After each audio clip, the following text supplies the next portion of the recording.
Today is August 2nd. This is the 1968 Cadillac Eldorado tilt and telescopic steering column rebuilt for St. Albine Motors in Illinois, Jeff and Mike.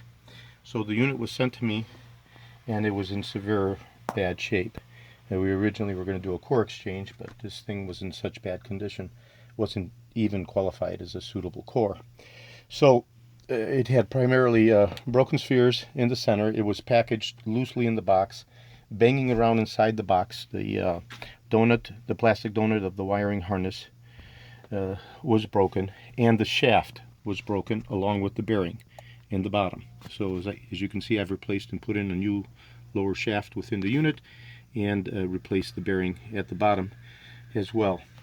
So the wiring harness has been repaired and the electricals have been tested, and now I'm doing a functional validation test for the unit.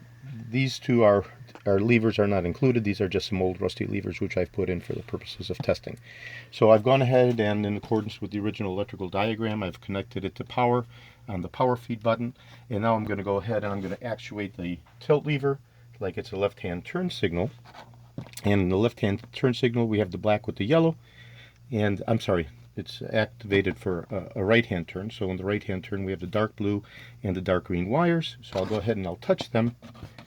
Dark green and dark blue, and the light bulb comes on, indicating electrical continuity for the right-hand turn signal. I'll disengage the right-hand turn signal and I'll make a left-hand turn actuation, and this will be the black with the yellow stripe indicating continuity and function, and the black with the light blue stripe. So the black with the light blue stripe left front, and the black with the yellow stripe left rear, and that works as well. Now we'll go ahead and connect the power feed to the hazard switch. Hazard switch is right here, and I'll go ahead and actuate the hazard switch. Okay, and now what we'll see is that the brake lights in the rear are working. Front right, front left, rear right, rear left, and all the lights, all 5 of the wires, are providing continuity for the hazard switch. Okay, so I'll go ahead and rotate the shaft. That disengaged, if you heard the click, the hazard switch, indicating the functionality.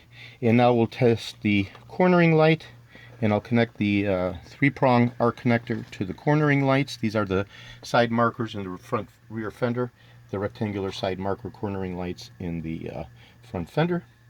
And we'll go ahead and go left and touch the correct wire for that, and change the polarity and touch the other wire, and that shows continuity going to the 3-prong arc connector in accordance with the turn signal for the lower cornering marker lights, the large rectangular corner markering lights.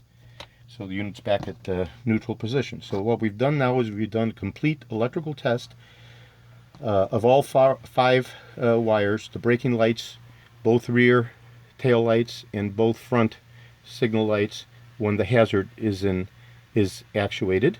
And we've tested individually the cornering lamps left and right, and we've tested individually the front and rear signaling lights both left and right.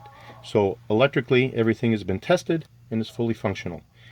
I'll go ahead and disconnect the power and now I'll go ahead and show how the tilting is working. It's in neutral position now. That's neutral +2, neutral +1, fully neutral. Now I gotta lift it up a little bit. And neutral -1, and neutral -2. So the tilt is fully functional. I'll take it back to neutral. There we go. And I'll remove these old levers since they serve no purpose other than doing the testing. And the last thing to show demonstration on in the steering column is the telescopic feature. Fully functioning telescopic lever, and with a half turn locks the telescopic neck in place. Half turn releases it again. Okay, so for all intents and purposes, the unit has been completely rebuilt. All the bearings internally have been taken apart and relubricated. The head was totally loose. The bearings had fallen out. There were ball bearings all over the box. The unit was improperly packaged. It was really not even a suitable core. There was lots of parts missing. None of the screws for the wiring harness was here. So the unit has essentially been rebuilt. Replacement bearings, replacement screws, replacement wiring harness, replacement shaft, replacement lower bearing, and fully lubricated, and all the electricals working. So this is George in Florida. I have over 75,000 original vintage parts for the 1967 to 1970 Cadillac Eldorado, and this unit will be shipping out to my friends Jeff and Mike at St. Albine's Auto in Manteno, Illinois. And today is August 2nd. Thank you very kindly.